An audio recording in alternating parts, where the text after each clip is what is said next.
There you go, there's people on there. And I'm doing the same tomorrow. I'm working from home. Now it says mute.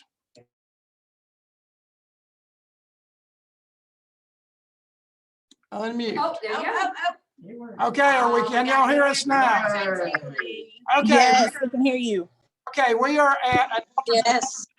It's like Congress. We moved it up. Yeah, the Capitol got took over, so we moved to the secure location. Oh.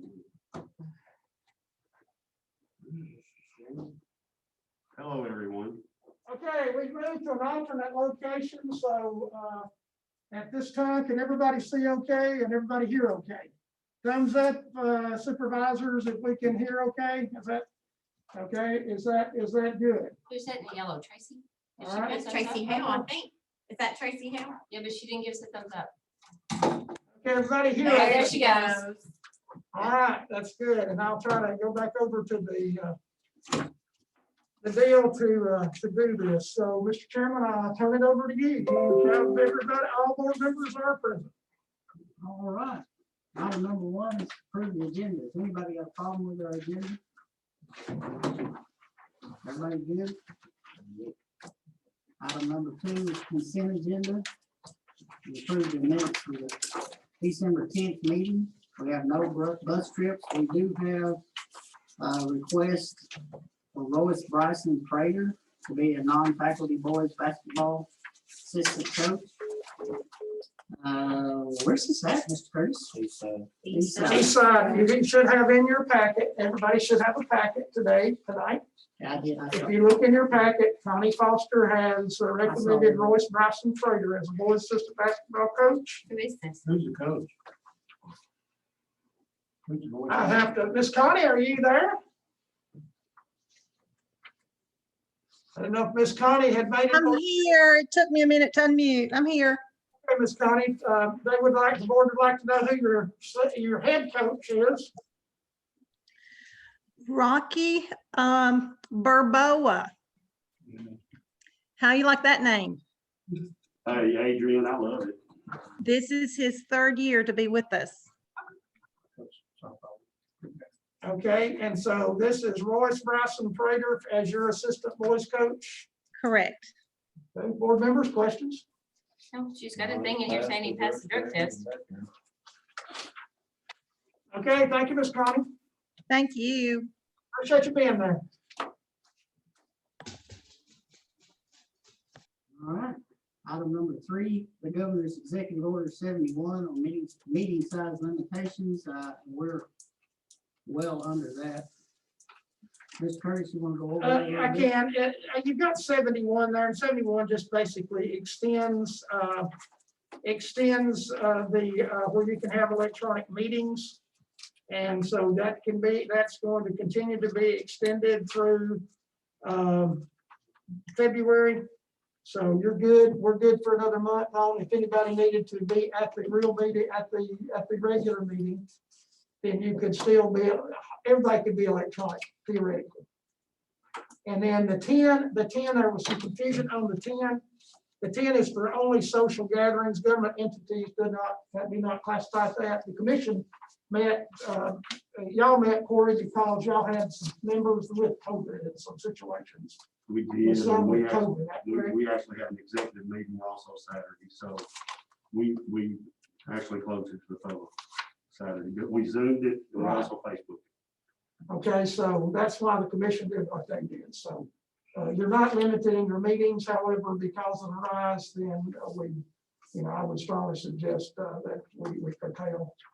We're spread out right now, so that's good. So that's all it is on 71, Mr. Chairman. All right, thank you, Mr. Curtis. Item number 4, revise the reopening plan 2020 and 2021. Mr. Curtis. Okay, each of you have a copy of the reopening plan. Our supervisors went over this at our supervisors meeting. Our principals also went over this, and we had teacher representation at our last district leadership meeting. And so you can look at the plan, you can revise it. This is the reopening plan. This is not the CLP. we do not have to change the CLP if we don't do anything with section 2 attendance and section 4 academics, and we have not. So we didn't change any of that from what we had previously submitted to the state of Tennessee. So we've gone back through and updated the health and safety portion. If you look at the health and safety portion on any of those pages, you can see some of the changes from the last one is basically because things changed at the health department and the rules changed. Quarantine changed. And so what we've done there, you've seen that we utilize latest guidelines from Tennessee Department of Health, and you see those guidelines that people can click on. Now, once you approve this document, we will upload that on the website and everyone can see that. So we've also added a couple of listings for individuals, like on our staff personnel. We have our school nurse listed there, Nurse Leslie Pelham, as well as Ms. Shannon Bacon, who's our HR coordinator now. So I'm moving along on page 6. Any questions? Let's do it by section. Any questions on section 1, dealing with health and safety? Okay, section 2 is attendance. Ms. Bonnie's forte here. Nothing was changed on the attendance at all. It is still the same criteria. Okay, academics. Basically, you see what will occur during blended learning or in-person or distance learning. And you can see the instructional day and what will occur. Now, what has done, we have adapted. The high school is going to an AB schedule, would have started today. Mr. Nichols asked us to go to that, particularly as a result of conversations with this board in regard to students that were failing. So what we have done there, you've got, we sent you a copy of the AB, the proposed AB schedule that is utilized. Now, what has occurred is our numbers, even since we've been up, have risen in particular schools and in particularly the high school. They started to start this spot. So Mr. Nichols wanted to be proactive and to go to an AB type of schedule so that it would aid in the learning, particularly in the failures, at least seeing because if they creep up, they would be certainly in the red. And when we get to the red, it's distance learning. Well, we all saw what happened, distance learning that occurred when we went to distance learning in the fall, is our failures went up. So what Mr. Nichols desired to do was to take that failures and to do an AB schedule. And Mr. Nichols, are you on board tonight? If you would unmute, we can go from there. I do apologize. My computer died on me, so I'm on Melinda's phone right now. So.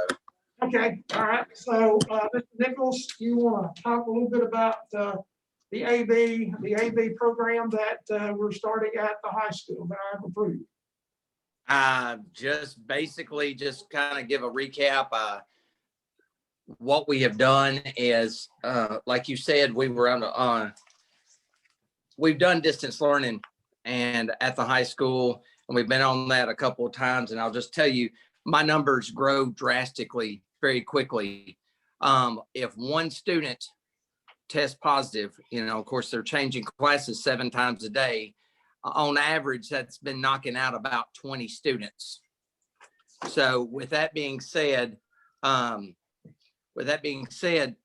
if one student tests positive, then that's, if I have 3 tests positive, that's 60 students right there. So it grows leaps and bounds very quickly.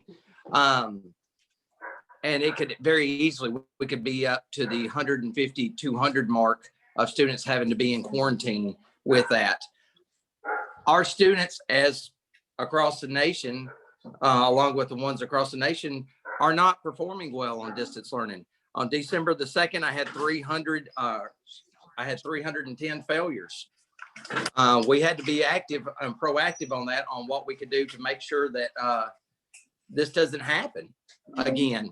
Luckily, and I've sent all the board their numbers since then, concerning the failures, and my teachers have worked very hard on getting those numbers down. As we started back to school this semester, our numbers started going up. As of on Friday, I sent 3 students home again that were not feeling well, not including the ones that were before that. During that week, I'd already sent maybe a couple others before that.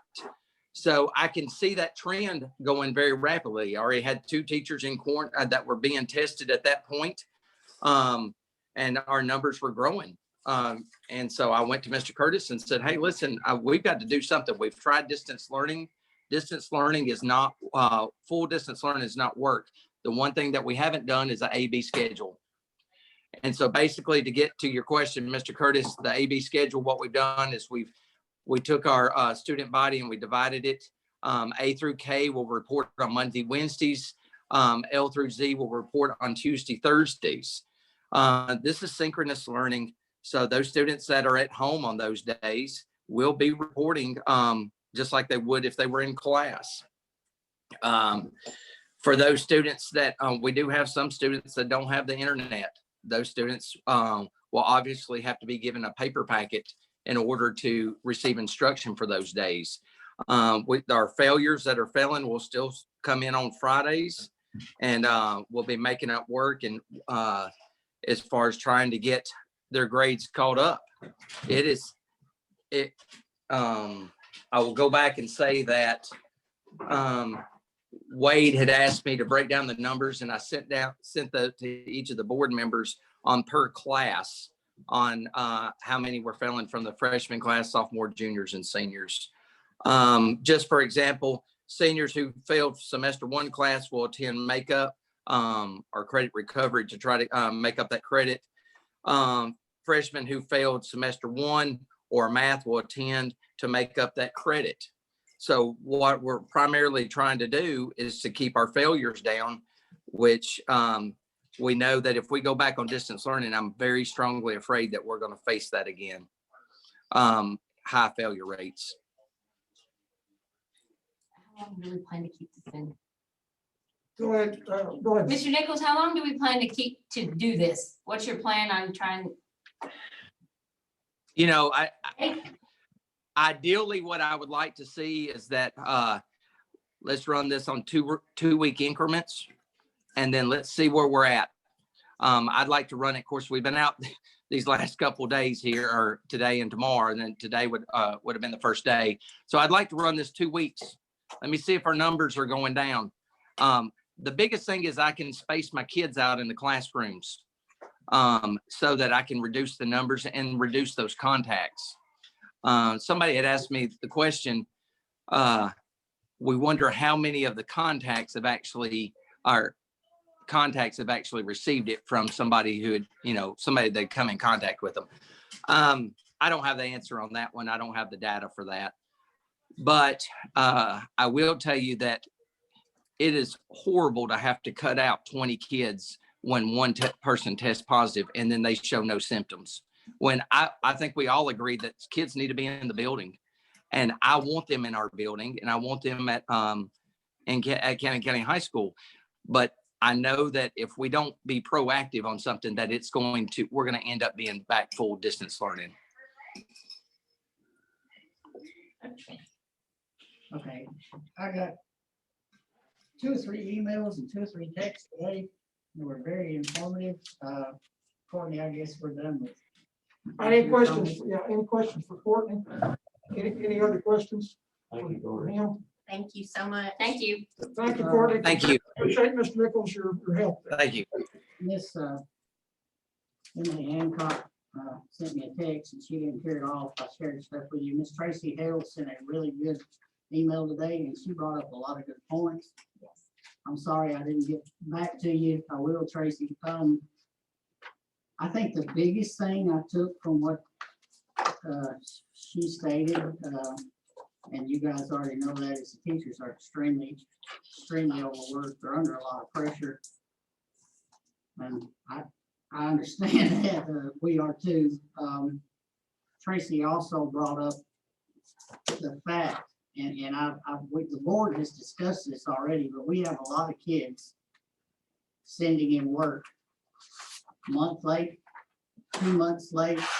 Guys, we're gonna have to have a cutoff and back our teachers on this. We can't, I understand kids don't have parents all the time, but they don't have that, but you can't expect the teacher to have to go back and spend hours of time regrading something that they've already done for the majority of the class. And we're gonna have to set some time limits on some of this to help them out. That help them out a lot. And anytime we can provide them with a chance to catch up, I think we need to look into that.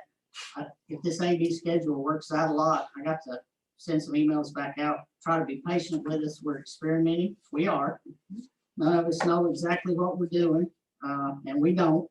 I don't think anybody in the whole country has figured this out yet. So be patient with us here in Canton County. We're trying.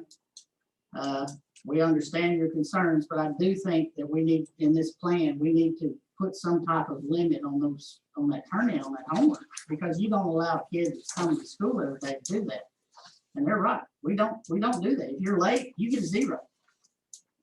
And we're tripling the work on our teachers, sometimes more than that, having to go back and redo all that and regrade all that. It was a good email, it was informative, but we had already discussed that. That'd been brought up before. I thought maybe we worked on it, but we hadn't worked on it hard enough. It's gonna have to be some restrictions on and time limits on when they can turn the work in. I'll give my 2 cents on that. At the most, it needs to be a 2-week time limit. I mean, what would be their time limit if it was in, is Tracy on there? She was. Tracy Hale, are you on there? Could you unmute? I am here. There you go, Tracy. Hey Tracy, it's Jennifer. If the students are, just say we're doing regular class and there's no virtual, no COVID or anything, how long do you give them to turn in late work? Well, different teachers probably have different expectations for that. But generally, for me, if it's late, it's 5 points off. And then for each day it's late, it adds up to more points. The Okay. problem with what I said is if you give, say, kids a week or 2 weeks or whatever, and they don't turn it in and they have zeros, the numbers of students that are failing will be even higher than what they are. I don't know about the other schools, but Woodland is just, we've got so many students that are failing just because they choose not to do the work and they know there's not a consequence for it. That makes sense. Okay, let's see, let's go to, if I can, one of our other principals. Would like to hear from a principal in regard to makeup work.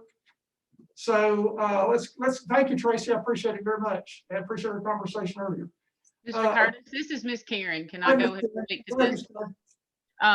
We did several years ago, we went through zero, like a no zero training, where we talked a lot about the fact that if we just give kids zeros and move on, we don't really grade what they're capable of doing, just really a lot of their environment.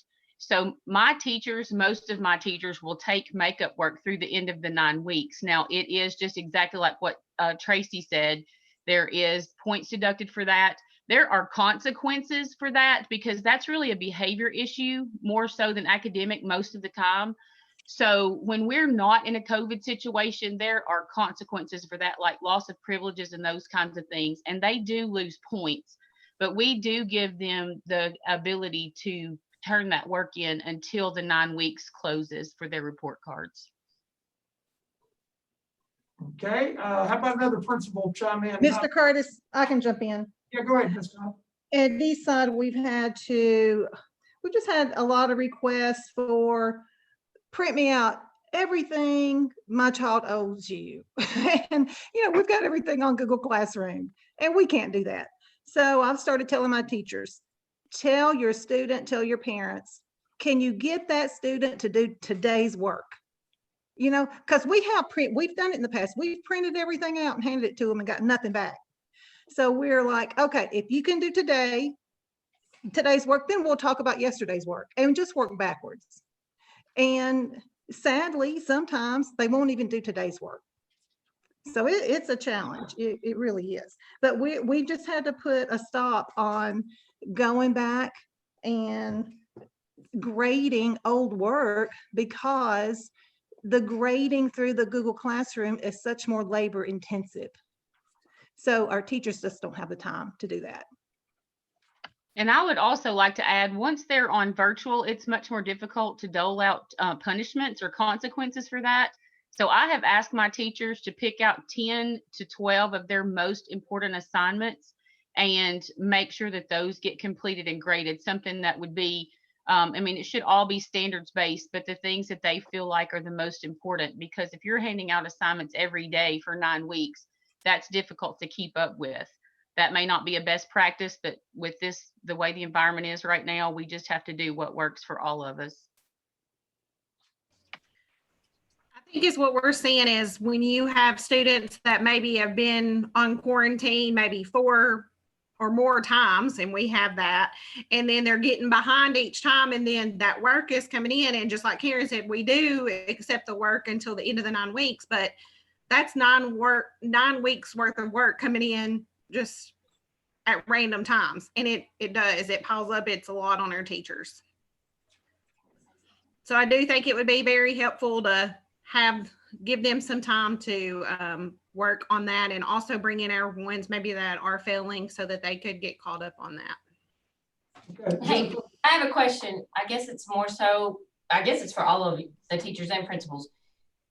So we heard what the issues are. Obviously, everyone's having the same issue. Does anybody have a solution? I mean, I'm thinking right here, if we gave them till the end of the 9 weeks to turn their stuff in, everybody, that 9 weeks, and no matter what you make on it, you can only make a 60 or you can only make a 70. I don't care if it's 100. If it's late and you waited till the 9 weeks to turn in, this is the highest grade you're going to get. That's what we already do, Jennifer. Okay. No, they can't make 100 on it if it's late like that. Same. Well, I know, but I'm just saying, okay, say they turned it in 3 days late and they could get an 80, but their highest grade is going to be a 70 because it's late, period. Okay, So go ahead, Derek. I'm looking right here. Would it be in the academics of when does it where does it say in here when it has to be turned in?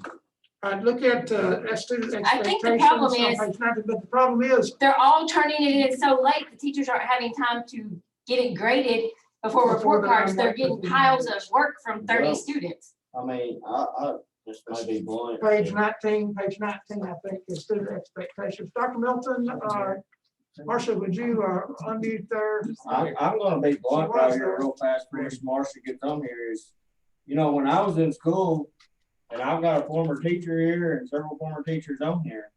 When I was in school, my homework didn't get turned in that day. It was late and a 0. I mean, if these guys can't turn in their homework, then you give them 0s. I mean, I know we don't want our kids to fail, but when they get out in real life and they don't show up to work, they're going to get fired. So we have to teach our students now what the reality of life is, so to say, is if you don't do your work and put your effort into it, you're going to fail. And I see nothing on here where we have 3 weeks to let them turn in their work or anything. So to me, it's up to you guys to decide what that punishment's going to be and when your turn-in assignments are going to be. And from me personally, you have my back in 100% on whatever you think your turn-in needs to be. Then you need to set that for your classroom, and we'll be here to support you. I mean, I will. I think the rest of the board will be. But I mean, that's just given 9 weeks to do something and you got kids showing up every day to school, and it has to be done the next day, ain't right. Eric, this is Miss Karen. I want to speak to that because as a parent, that's 100% my attitude about it. And we do talk to our kids about showing up to work. We talk about being on time. We talk about being a team player. We talk about doing the work that's expected. But the thing you also have to think about is if we have students who don't have parents that support them, we have students that don't have the resources that they need to complete an assignment at home, and we just continue to give them 0, 0, 0, 0s, and we don't put some kind of support in place for that child, not only are they going to get zeros for the 9 weeks, they're going to fail that grade. And there's some kids that would continue to do that, hoping that we would not let them ever come back to school. And that's unfortunate, but that's just the reality of it. If we gave them all zeros, they would be more than happy to do nothing, and they would come because they eat and they have friends there, but they wouldn't do their work. We have to put some kind of supports in place to make sure that, first of all, they know how to do the work. We need to make sure that's not a problem. And second of all, that we fill in those gaps. And that's unfortunate that we have families that won't back those kids, but that's just the honest truth. So we have to make sure we put the supports in place to make sure that we have some expectation that at the end of the day, that's going to be finished in some form of fashion. And I agree with you and I understand, Ms. Karen, but I'm not getting, if it ain't turned in the next day by 8 o'clock, but I just don't feel that if we got 9 weeks, you've got 4.5, give them, maybe 2 weeks. I just don't feel it ought to be the whole 9 weeks, in my opinion. Well, it's unfair to teachers because it overworks them to death, but we try to do what's good for kids. And I agree with that. And I'm not saying fail kids at all. I'm just thinking we need to, we need to put a certain day on it. If we all want to go into grants, or if every school to be the same, if it's turn in 2 weeks or turn in 1 week, I think we need to do it across the board and not per school. I think every school needs to do it the same. I'm Hey, gonna our ask retention rate would be extremely high if we didn't take work later, because I mean, we would be retaining more kids than we are now. And Derek, I like what you're I saying. like the idea. I understand. I'll jump in here that, the board wants to support. I will say from my experience, I don't know that that's the job of the board. It's to support, but if you make a clear-cut policy that everyone is expected to do, there's always going to be an exception to that. Just like when we did the exceptions, to who could do virtual and who couldn't.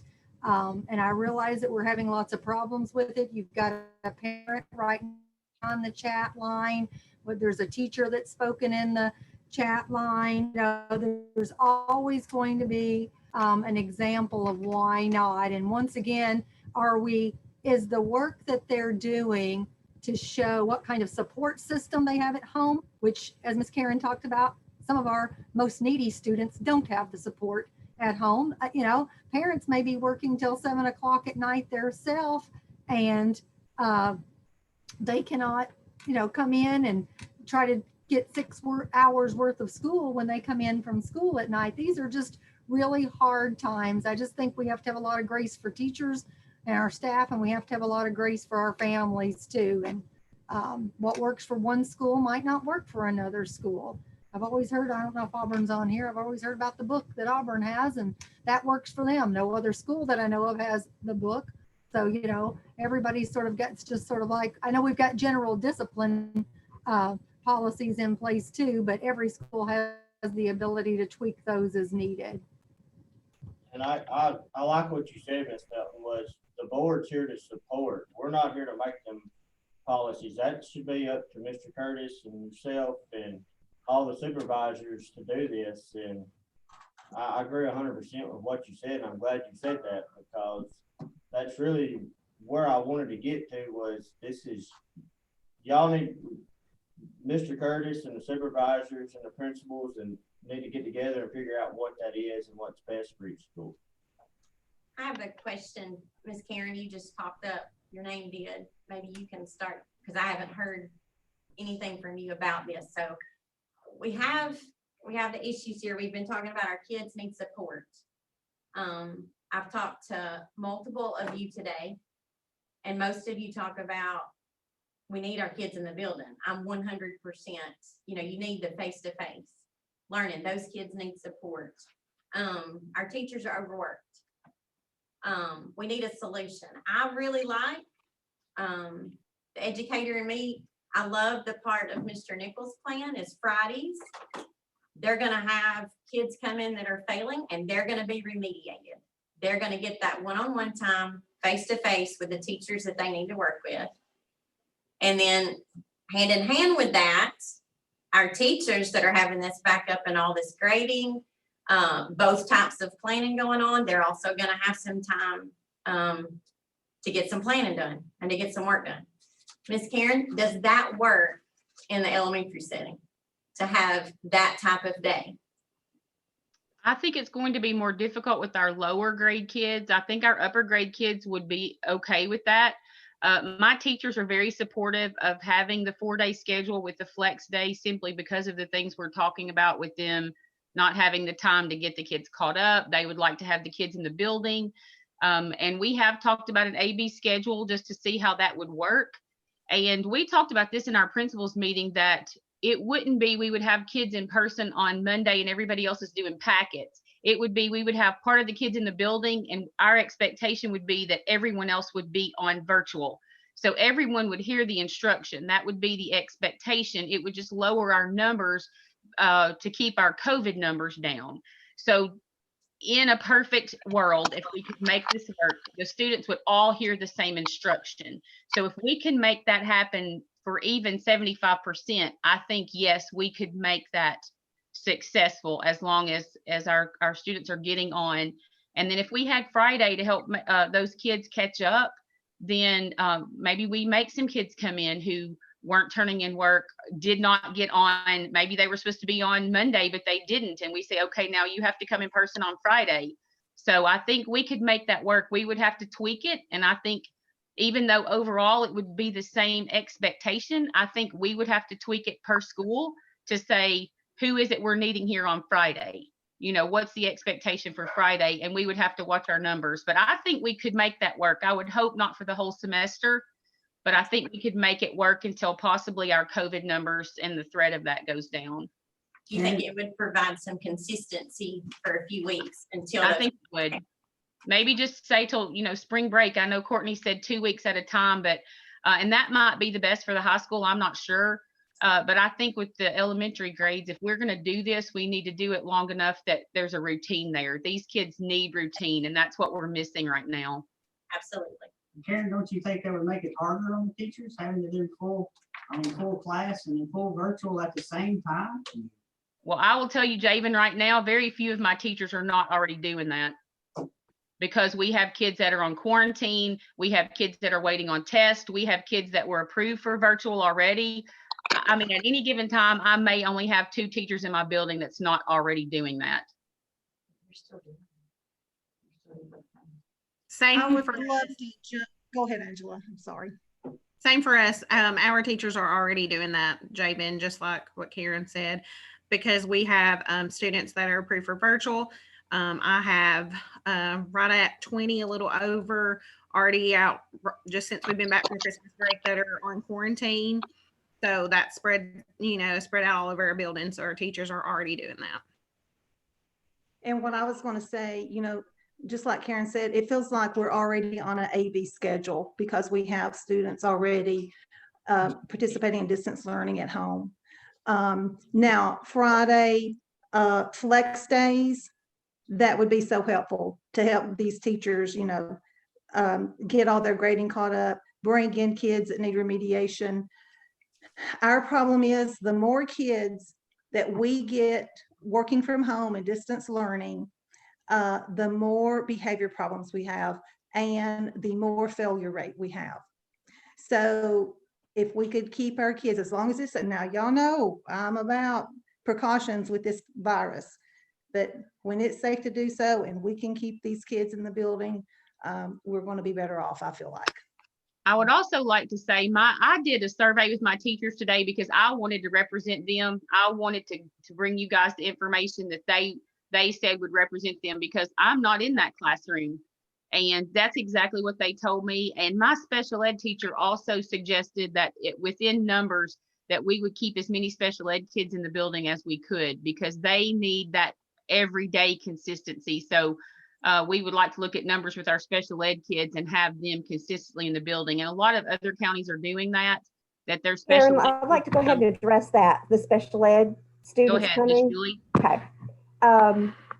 As far as the students that are in the life skills classrooms, those would be students that would come all 5 days. They need that consistency. They need to be there. The changing of going back and forth with them would be for some of them would be very harmful to them. As far as the other students go that have IEPs, those students, I still would like to see them coming the 4 days. Because they're going to be able, they really need, being in person is going to be very beneficial to them. So that's my thought as the supervisor is our life skills students, whether it's the high school, elementaries, wherever, those students come all 5 days and the other students come the other 4 days. Also, that enables them to get their related services, whether it's occupational therapy, physical therapy, speech language, all of those. And you looked at our numbers. I think we could do that at Westside. I'm sorry, Miss Julie, but where we would have them in their class just like they are now with the Just teacher like they are doing now. instruction, and then they would be pulled out for the minutes they're normally pulled out, and it would just keep them on a regular schedule. And I think our Yes. numbers will hold that at my school. I know as supervisors, we have talked about an AB schedule, just not right as all of this was coming out. And we also, Dr. Melton and Miss Kathy and myself talked about those tier 3 students and working somehow with them for them to be coming in to get that instruction, that intervention, especially those that may be moving towards being referred or possibly a student with a disability, having that data and that good intervention taking place. But was something that we had also discussed. Mr. McMahon, Okay. you've been awful quiet. Well, I would like to address as a parent some of the issues that have come up with having to have children taking screenshots. I know on some of mine, just due to technical issues of assignments that have been submitted that for some reason glitch out and actually don't get received by the teacher. So we've had to actually have them take screenshots to prove they've done the work, they've done it on time. And this is nothing against the teachers. I know the teachers are overwhelmed. They have a lot of work, but even on the in-person, we've had to actually create sign-in sheets for some of the teachers to sign in that they've received the assignment, when they've received it, because some of them have a tendency to misplace the assignments because of the burden that's been put on them. So to the gentleman earlier's point, I would normally, in a normal situation, I would concede that if you don't turn it on time, that's a 0. That's the way it was when I grew up. And I would tend to agree with that. But with this situation and not having the technical issues worked out, I don't think that we can necessarily totally penalize a child if they can provide proof that they did do the work and that they have backup, that it was submitted when it was supposed to. And to this point, we've had, as parents, we've had to fight to prove that that has been done. Good point.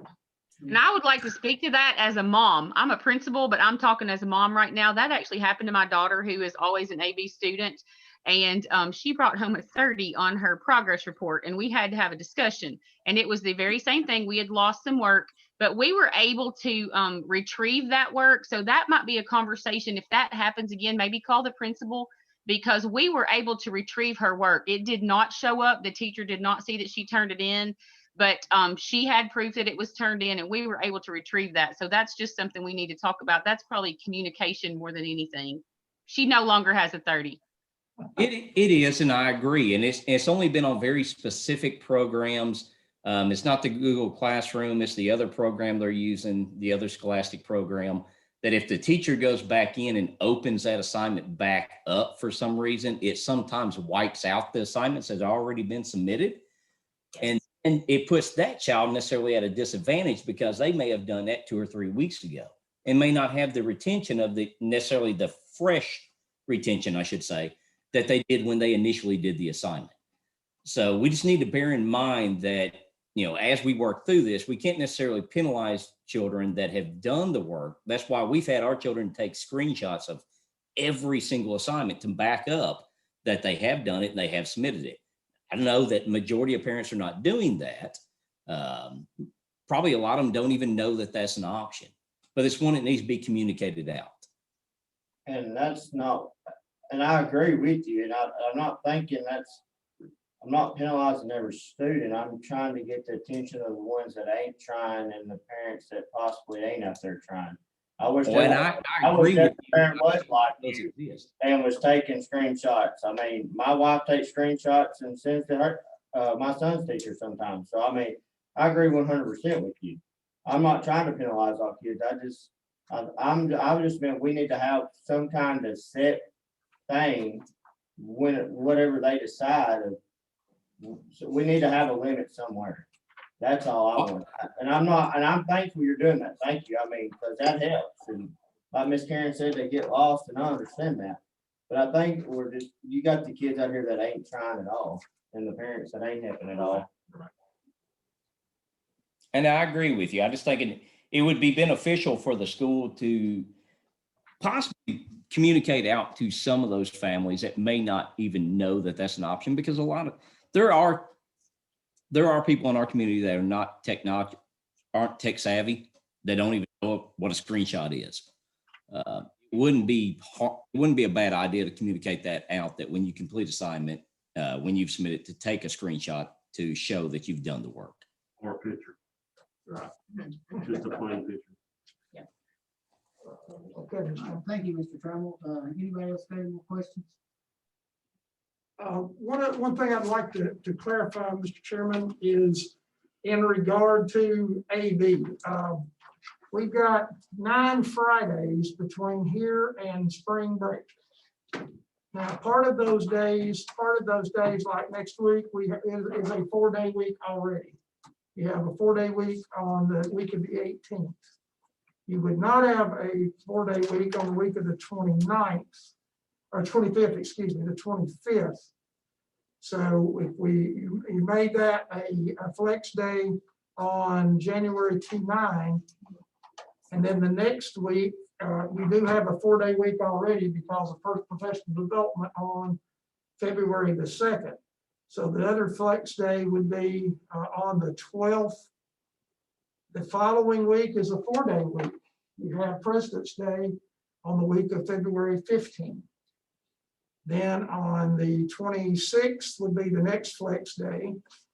And then that would lead to March, and we have a professional development day on the 2nd. So there's another 4-day week. What goes on professional development? They don't get to go to their classrooms and work there, That's right? correct. They've Okay. got to do certain things, particular things. Dr. Milton can unmute and tell you. all No, about. that's fine. I just wanted to verify So that they they would don't not- get that day to They work would there. not really have that day of plan, or the students could not come into remediation. Right, no that day. remediation on that week, because that's already a 4-day week. But I think if we, And then the next one would be the 12th. And that would be the Friday right before spring break begins on the 15th. Guys, in my personal opinion, I truly feel like this is not a board decision. And you guys may differ from that. I really think this is on Mr. Curtis and the supervisor. I truly do. Yep. I don't think we need to make a policy for this. I think if it gets bad enough, maybe the board should get involved and straighten something out. But I think Mr. Curtis and his supervisors can handle this. And my principals and our principals of getting together and looking, our elementary principals and getting together and looking what an AB, because that's something that we've never explored.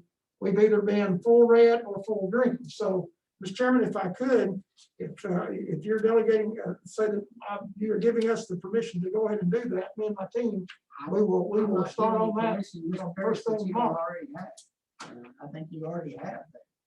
I think that's in your job description. It is. So I will be glad to do that. But y'all's job is to approve the reopening plan. It's what the job of the board is to do. Now, if you would turn to page reopening frameworks on page 23. And you can look at the reopening framework. The only thing that was changed on page 23 is COVID-19 individual spread is done by the individual schools, not countywide. It is done by individual schools. It gives me the option, instead of doing it by the whole county, because what we've learned in COVID, and you can look at again that on the next page on the metrics for school level determination, you can see that even goes even further with that. It goes down deep, it drills into that on page 23. So the only thing we changed there is level green, county active case rate, the PDP, TNDOH. That should be changed out. That's going to be changed out and marked through. And that should have been marked through. We were editing that. That should be marked through. And you would go by what is above there, and that is the COVID-19 individual school spread. It's individually school related, and I'll talk about that here in just a minute. So if you'll mark through county active case rate TBD, that's what we did in the old plan. So that should have been removed, and we'll do that on the document as we edit. That's why I edit. So we will go back and do that. Now, if you'll turn to page 24, any questions? That has not changed. None of that has changed, but that right there will be stricken. Okay, look at page 24. This is where you're looking at confirmed cases plus the number of probable cases, meaning minus the number of recovery cases. That's the health department's the way they do that.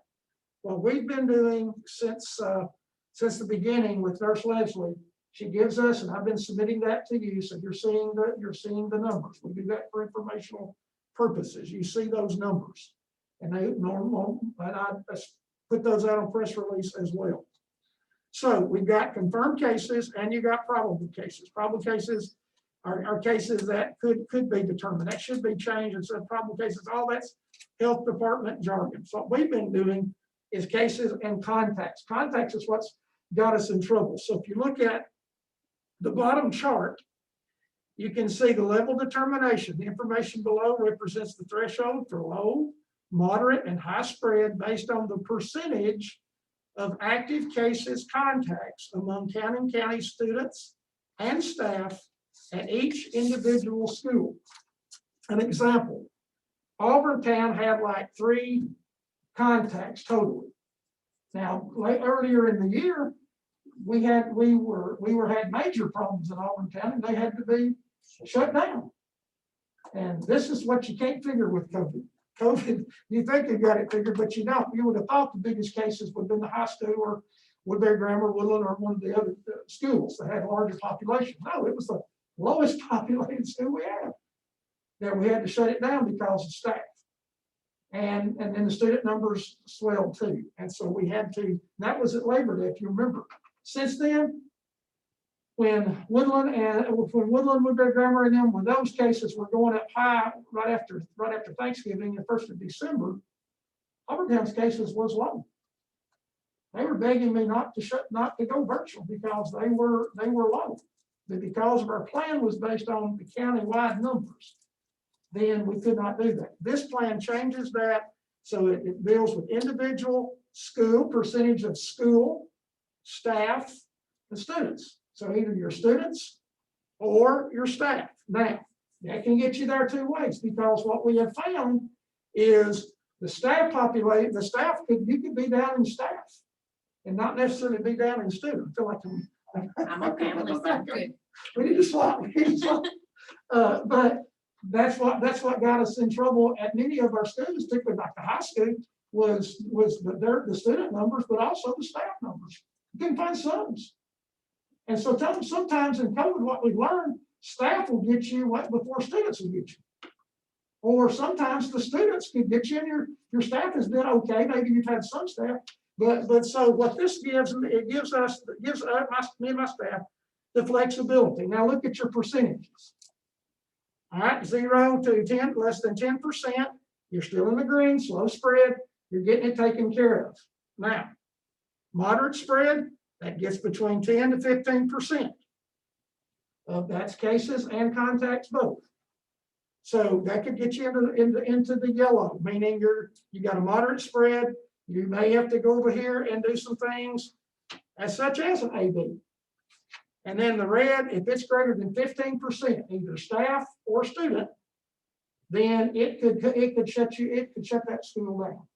Now, I've asked Dr. Grisham to look at this, and these are basically the same percentages we used with the flu back before COVID is the percentages.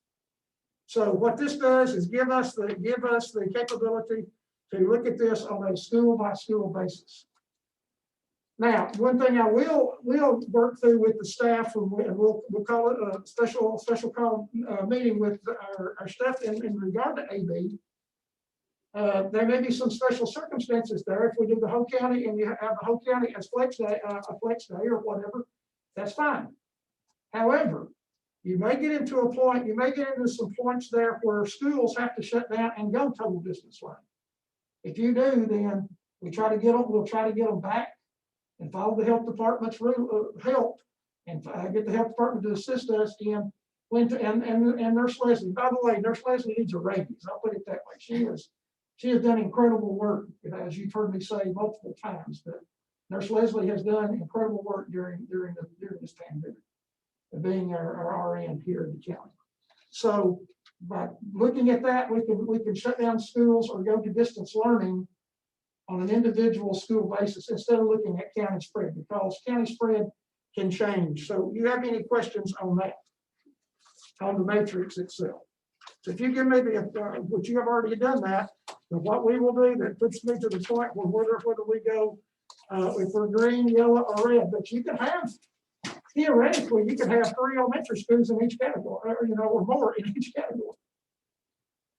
It depends on the spread of COVID. And my deal is, you give me marching orders, you want these kids in school as much as possible. And that's the marching orders I've received from this board. So hope that's a good Army term there for Navy guy. Let me just tell you that the marching orders are to keep them in school as much as possible. However, if you know you're going to have to go to, but then our teachers have worked incredibly hard. And, I was looking at doing about every other week of doing a flex day for all teachers. And there may be some days where we have a good argument for not just on Friday, but maybe on Monday. So we must have to look at that, and we'll give you a report back on which way we're going to be heading in that direction to help. But we want to help teachers. I think they deserve everything they can get. And look at my school visits. Our folks are working overtime. They're working incredibly hard and deserve everything we can give them. If that'll help them, and then go with an asynchronous learning day, and then bring those failing students in. I'm very concerned about our failures of bringing those students in on those flex days to say, this wait a minute, you don't have the day off. That way our buses continue to run, and our cafeterias also continue to operate. And our parents can make plans. And your parents can make plans. And the teachers can get caught up. Mr. Curtis, this is Miss Karen. I have a question. The principals, of course, have our side text going on to clarify. So there's some confusion. Get me out of that. And I know, we did. I know Mr. Mullins was talking about, or somebody, that this was, maybe it was Javen, that this is your and the supervisors and the principals call about the AB hybrid schedule. But if we did that, would everyone go to the AB hybrid schedule with the flex day, or would that only be based on COVID numbers? Because different ones of us heard different things on that. Now, I would go that, I would do this if your numbers got high. If your numbers get to that point and you start going that, then we'll go. The flex day would be throughout the system is what I would do for all schools on that flex day. So one school might be on hybrid and one might not? That could be a possibility if it depends on the numbers. We've not seen the spike. The good news out of all of this, our numbers have spiked, but they've not spiked near as what we thought they were going to spike. That's the positive of everything so far. But here we are, we're right here on the 11th, and we've had some snow days to be apart a little bit, so that will skew our numbers slightly. But to hear what I'm saying here is everybody will be doing that flex day. And that will give me the opportunity to say, okay, you're green, you're yellow, you're red. And then this is what we're going to have to do. If your numbers continue to do what they do, then you may have to go to distance learning. So your plan is to have it straight across the board, everybody the same, unless their numbers go up. That's correct. So work 4 days and have the flex day on Friday, and only way it changes if their numbers go up. And even if you're distance learning, Ms. Karen, you could still have that asynchronous day to get caught up on. Even if you're full red in distance learning, you would still be, that school would still be getting that flex day. Thank you for bringing that up. Next time, put me on. Mr. Curtis, yes. This is Stephanie Alexander. Can you clarify the flex days. I heard you going through the calendar and you were mentioning days that teachers would be out of school for Martin Luther King or President's Day. That's not a flex day for them to work, but would they just not have a flex day on that Friday? That's what we'll discuss with the team. We'll discuss that with the team when we meet. Okay. I just wanted some clarification because that is their holidays and I really would hate to Now, I don't want to. tell it to my teachers as that is their day to get Right. caught up on work. Right, and I understand that. We want to do that for teachers because they have things scheduled on those days. They need to be off. Understood. Okay. Thank you. Yeah, and we'll talk about that at our team meeting. Okay, Okay, Mr. Chairman. any more questions? All right. Number 5, then we got a ways to go here. Discuss the extension of the FFCRA. Mr. Curtis, that says 3 minutes. Mr. Chairman, I can do it in 2. Okay, go. The FCCRA, if you look at your packet, the board policy 5.3051, I would like to move the change the December 3/1/2020 to March 30/2021. Excuse me, 2021. I'd like to strike out December 3/1/2020 and put in March 30/2021. And what this does, this will extend our the FFCRA, and that's for the feds. But what we do, we make that pretty well our own local policy that this will continue. I believe that there will be major changes after January 20th with federal policy.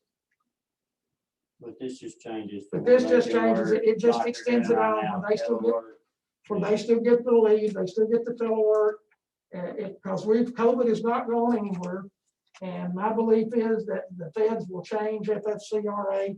I know the county commission just recently did something To to the that. fiscal year, we just did. And it so for y'all June did it 30th. for June the 30th. June 30th. Okay, so, but my deal is we believe, talking to folks around, We thought the same thing. they're gonna do the same thing. Okay, you know, they're gonna do something. Do we require to proof of a positive? We do, yes, sir.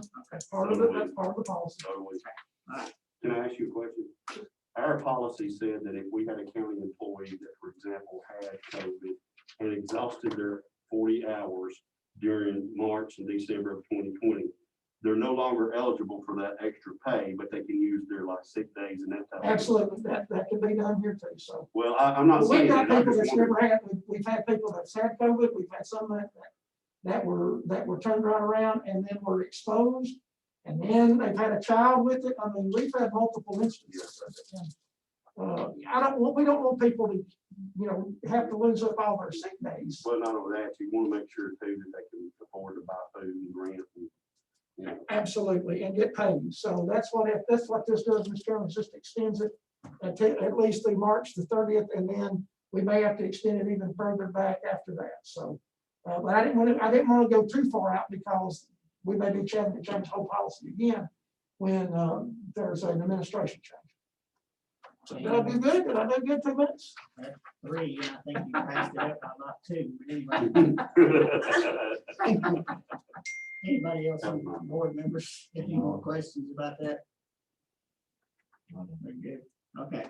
Item number 6, budget amendments. Mr. Curtis, number 4 and number 5. These are pretty easy on the first page of each one of those. Number 4, these will go to the county commission at their next meeting, which is on February the 4th. I think it's right. Or is that right? February 4th is what's next. And that is correct. it simply says this. It says this amendment brings the budget in alignment with the state approved coordinated school health grant that was awarded after the DOE budget was approved. Got some more money, and what we do, what goes in goes out. So this body's done a good job there. You can see increased expenditures, health services, and other wages, and then other supplies and materials. It's what it was there, $99,951. What we do, we decreased it, the line item in health service educational assistants and health services substitute teachers. We did not spend as much as we thought we was going to do there. So we decreased them and increased on the other. I'm sure I'll be asked about that across the street. Okay, and we'll be ready on February 4th to do so. On budget resolution number 5, 2020-21-5, we received the technology grant. Thank you, Mr. Kofer. We appreciate your hard work there and others' hard work. We received the technology grant for remote learning from the Tennessee Department of Education. These funds will be spent for additional Chromebooks to ensure success of students during the COVID-19 pandemic. You see what we get? This is the reimbursement grant. We had to do mounds of paperwork or reams of paperwork with this, but we did receive the grant because we had to have it extended. Mr. Kofer worked very, very hard to make sure that he showed that we had got this, and so we will be getting back $114,077.12. I don't know if Brian is on with us or not. Brian, are you here with us? If not, Ms. Mullins, Ms. Mullins is going to talk to us in just a second about the ESSER. So. Okay, did you? Yes, yes, sir. On the ESSER, on the technology grant for remote learning from the Tennessee Department of Education, would you like to say anything about the $114,000 we received? It was a matching grant where it was we had to prove we had purchased Chromebooks and they would match it. Of course, Brian worked on that, and I helped him with what needed to be on E-Plan and that sort of thing. But it's just a matching grant that was provided to us. So it's line item to purchase additional Chromebooks. And so we will purchase additional Chromebooks that'll get us down through 3rd grade. And then the rest of them we're going to put on carts, and we're going to utilize some of our older ones to extend down to kindergarten, 1st and 2nd. So, and then use the rest of them for carts and teachers. Some of our teacher Chromebooks are starting to get some age on those. So that will be helping to replace those teacher Chromebooks during that time. I think, let's see, Brian, are you still there or not? No, Mr. Kofer's on. All right, thank you, Ms. Mullins. Any questions for Ms. Mullins on this particular one? So we got the money and we got the money spent. That's it. That's the good news there. Okay, but that's all I've got, and I'll send those over to the commission, and hopefully we will see the commission pass those 2 budget amendments. All right, item number 7, the ESSER 2.0 funds. This is interesting. Mr. Curtis. Okay, here we go. All right, Ms. Mullins is unmuted there. She can tell you a whole lot about this grant, being over federal programs. We're going to get ESSER funding 2.0. This will be our second round of federal monies. Now, if you look on one of those back pages back there where it says ESSER 2.0 allocations, I put the whole state on there for you. That one school district probably on there somewhere. Y'all saw that one school they've got one school. It's a K-12, which y'all were sitting with the other day at the TSBA thing. It's probably on here somewhere. But if you look at Cannon County, we are scheduled to receive $1,601,092.95. That's what we are scheduled, and this is based on, Ms. Mullins, is based on. Sorry, Title I formula. So it's based on Title I. And Title I for the new board members is funded via how? Oh, it is, the primary goal is to fund our income eligible or under free and reduced lunch is basically what it is basically based on is our number of poverty students within our district. Okay.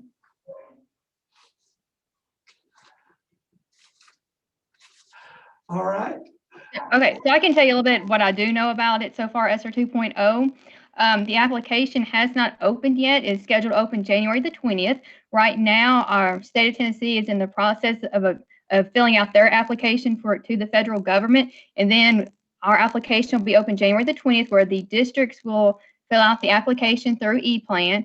And there's not a deadline as of yet of when we have to have it turned around, but anything with the federal government, it is a quick turnaround. So Mr. Curtis wanted to bring this to your attention this week to make sure that we can start planning ahead and have some different ideas in our playing around with different ideas where we want our goals to be for this funding. I can tell you it is all based on anything that was qualified under ESSER 1.0 is also allowed. And those examples that we had used in the past are planning for long-term closures, addressing special population, purchasing technology, we've just discussed that. We can provide summer learning and supplemental after-school programs, mental health services, and then other activities to just maintain school operations.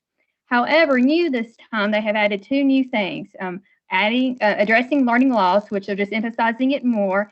And then the other new thing is school facilities and repairs and improvements. So they have listed specifically that they want to be able to allow schools to facilitate repairs and improvements to enable operations of schools to reduce the risk of virus transmission and anything that might be an environmental hazard. For example, inspection, maintenance, repair, replacement, upgrades, that sort of thing. So that is new for ESSER 2.0. Trying to think. We do have a obligation, a spent date by, which is September 30th of 2023.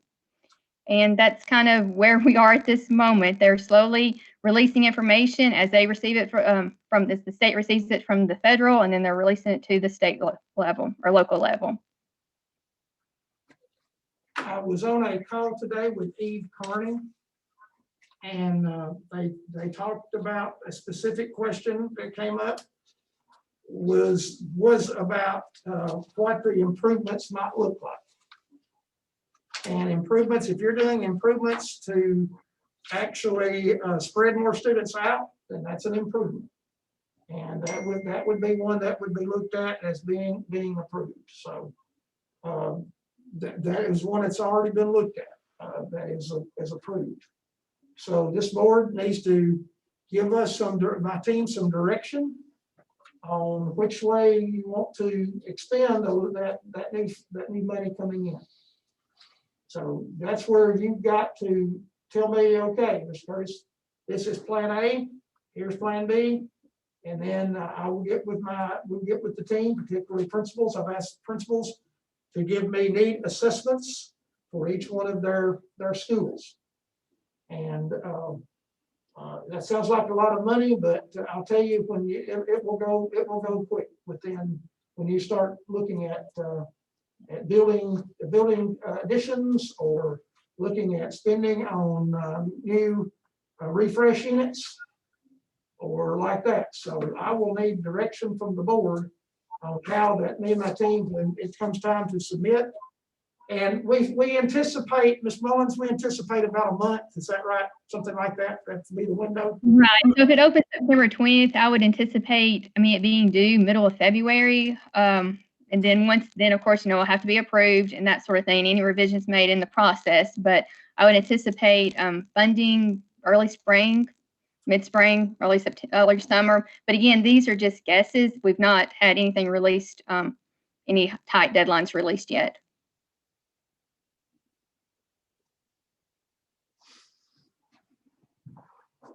Okay. Anybody got any questions? So that's where I need your direction of which way to point the bird dog, as my daddy used to say to a good bird dog. Which way do we go? I guess this needs to be on the agenda for next month. And we've got to approve it. And my deal is to bring plans back to you, and it would be approved on, and it would need to be passed at the next board meeting, which your next school board meeting will be on February the 11th. So again, it's the second week of the month, but we're a little bit more earlier than we were this time. So February the 11th, 1 month from today, will be where, and then your workshop is on February the 8th. So that's where you need to vote on those particular, whatever plan you desire us to spend. With that amount of money, our team will give you options, whatever options you so desire, we will get you those options. But it needs to be from the board, and it needs to be, I think, concise from each one of you as a board. Any questions for me?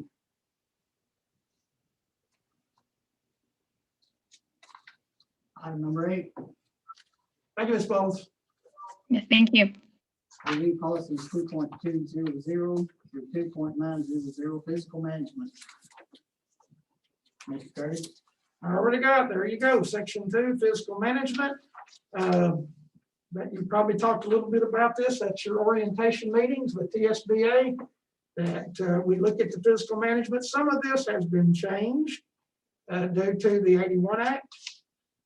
Because you look at all the changes there in 19. I mean, the whole thing was reviewed, and we went back through the whole thing on 1/10/19, and you can see the issue date on those, and you've got budget, revenue, accounting, expenditures, and purchasing, and then all of that now is most of that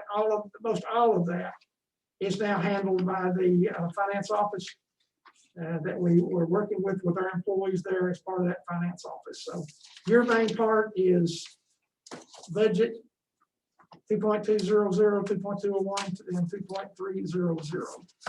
And then, revenues, and then the accounting and the expenditures, all of that is based on state processes, I should say.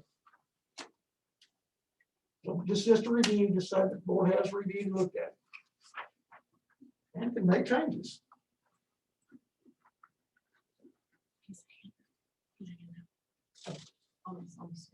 Okay, all right, thank you. All right, anything else? Okay, that's all I have, Mr. Chairman, on that part.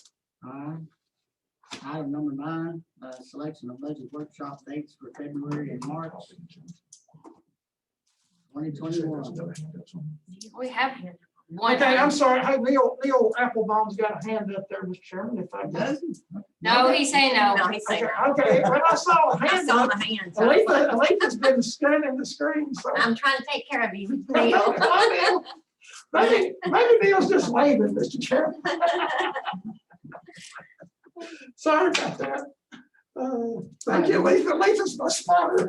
I'm trying. You guys got any ideas on any dates, the budget workshop? Well, I have one on February 8th. Did we decide that? Or is that, no, never mind. That's the workshop for the That's a school board. regular board workshop. We got February 1st, you'd already approved. Yes. We probably need another one. In Yeah. February, probably. Getting close to crunch time, guys. Yeah. We need to start doing something and not just talking about it. Okay, I need to say something about that if I can, Mr. Chairman. Members of the board, I need some guidance there too from you. And would you like departments like we have done in the past, departments come in front of you during your budget policy procedure, policies and strategic planning. We kind of put strategic planning and budgeting together. But would you like our departments to come and present budgets, requests and budgets to you? That's my questions, because the budget committee, May 15th, Corey, is that? It is. Can I just tell you quickly, the finance department and our budget committee, what they have actually done with the department heads this time, and Neil can correct me if I'm wrong, they are actually going to the department heads, getting that information on what they need, what they think they want, and getting that all together, and then bringing it back to the budget committee, so we don't have so many meetings. It's just a thought process on you all. Gotcha. I don't know if they can do that. Theoretically, our department, what has happened before, our departments have principals come in with the needs and assessment that they do.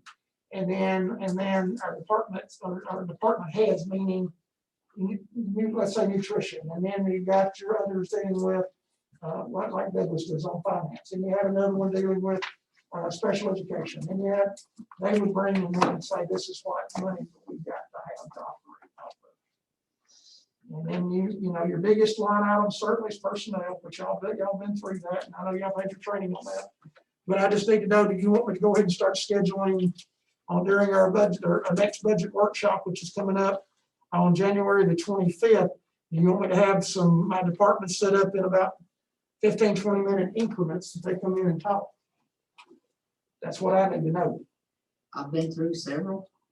No one ever comes in and wants less money. Never. It's always an increase or don't cut me.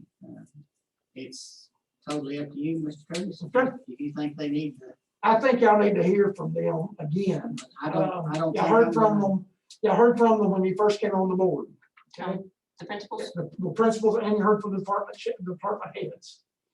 You heard that when you first came on the board, that you've got the preliminaries already. These will just be the numbers, is what we'll be talking about for their department.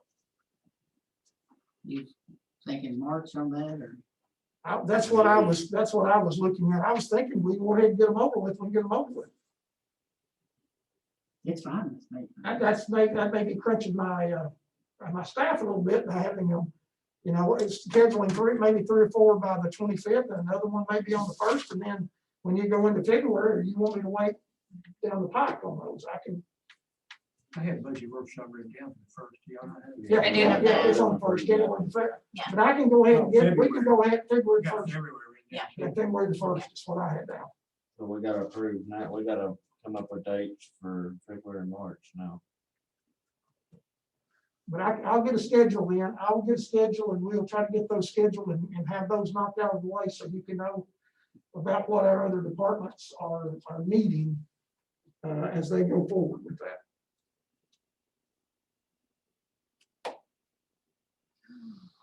Okay, guys, throw a date out, so we see what we got. That's a basketball day. District tournament will be after Valentine's Day. Like that'll start. What days of the week are these usually on? I can't remember. I don't know, and I don't know at all if they're keeping them the same because of COVID, and I don't know what the regulations will be. They are keeping them the same. No, I say, who knows? That's probably gonna be I don't know okay. either. Because February the 16th, I don't have anything on that day, but that's a Tuesday night, so I don't know if they'll. Because games are over, regular season's over. It, I can get caught up really quick though. You guys can, if I'm not here, y'all be just fine. Can I ask on that? Can I get Melinda to unmute and give you a little bit of rundown on the elementary basketball schedule, where we think we're heading at this point? Would that be okay? Because Derek, you may be held up with that, correct? Mine's You got junior junior pro, pro, you but got I've junior pro? seen the county schedule, and it's packed. I have an elementary cheerleader and a high school basketball player too, so That's that's why. what- Let me see if Jason knows. Tell me something. I think junior pro, I think it'll bother me on just the last week, and that'll really just depend on what standings are. That would take place, last February and March on particular dates. They are even playing some Saturday games just to try to get the schedule. We tried to, I think they worked with Mr. McMakin's son on trying to get to use the big gyms, but it's just hardly impossible when you got 6 elementary schools Make it work if you want to. to, Mhm. My opinion. Okay, one thing we're all pretty much in agreement on is 6 p.m. though, right? Yes. Mhm. All right, we know 6 p.m. Now pick me out some days. Well, we've got February 1st. February 8th is a workshop. February 15th, there's no school. We can do it February 8th. I know everybody's gonna be here for that, so you can do it February 8th after your regular I workshop. don't like what we're doing tonight. If you want to sit that long. I'm flexible, it don't matter to me. Well, the only thing is, Huh? Well, no, wait, maybe better to do. Yeah, when that would be better than the 8th. All right.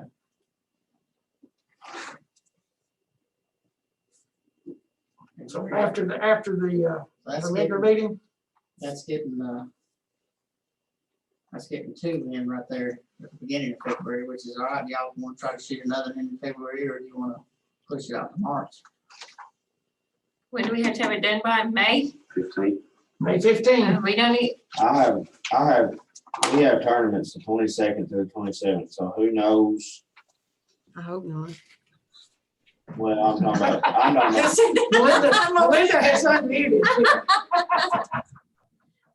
So I mean, I don't know when I'll be playing, but we can schedule one. If I've got a game, I'll just miss about an hour. I accidentally unmuted, sorry. Oh, that's okay, Melinda. We were talking elementary basketball, of course. That's my only thing, but I mean, if y'all want to schedule one for the last week of February, I'm fine. I can possibly make that, I can get with Jaron and possibly get that schedule around it. Well, I think it's a good idea to go ahead and do 3 in February if you can, way it's not a miss, you know. I'm What fine about with the that. 22nd? Sure. So we need another one in February? That'll be 3. That'll be 3 budget meetings. Hey, February All of 22nd, I them. had a elementary ball game, but I just got the new updated schedule and there's not one Okay, for mine. So February 22nd? at 6. So we get a budget meeting 3 Mondays.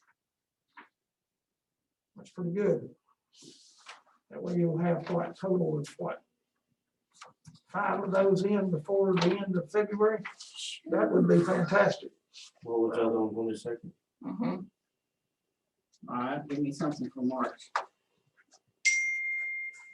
far as I know, I'm open all March. When's the school board meeting? The It will be the 9th is the workshop and the meeting is on the 11th. I cannot do that week. okay. What about the 2nd? I don't have anything on my calendar.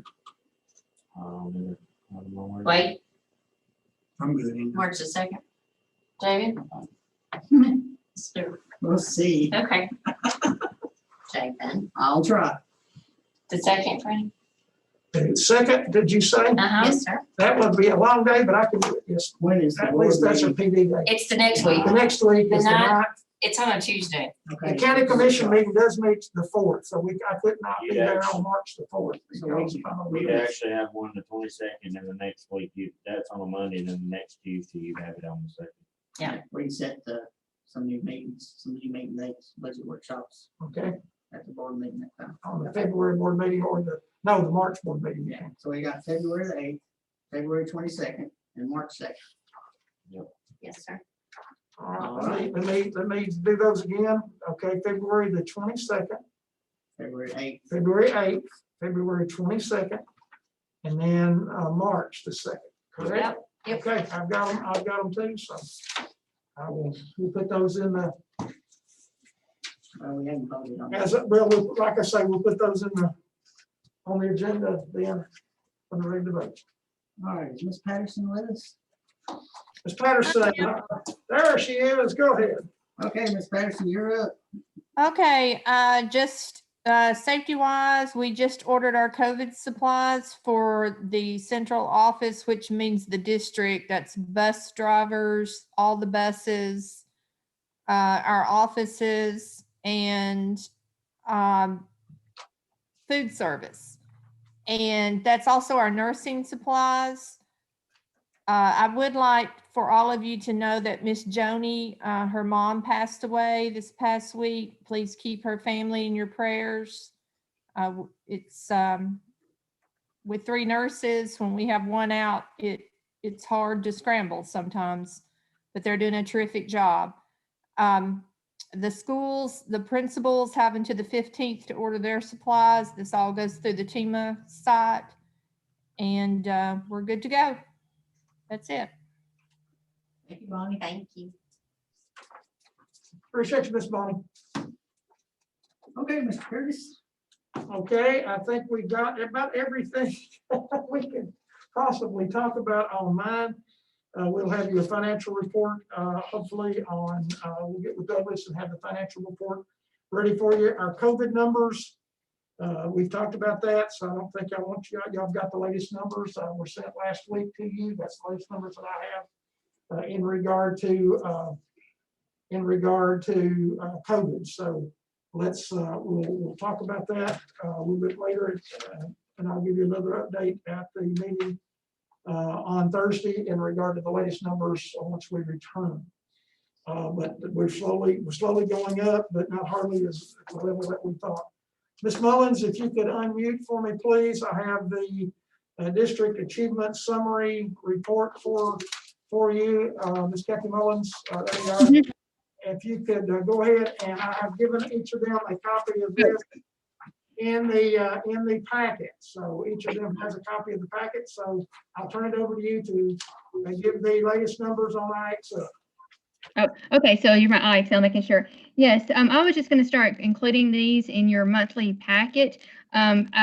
You should be able to look over them easy enough. If you have any specific questions, please let me know, but you can tell this is a district-wide, but in the subsequent pages, it does kind of break it down per school as far as usage, the IXL effect, and building mastery and that sort of thing. But I would just start including these in your monthly board packet, and that way you can kind of see each month how we are doing. We had purchased IXL through our ESSER 1.0 funding.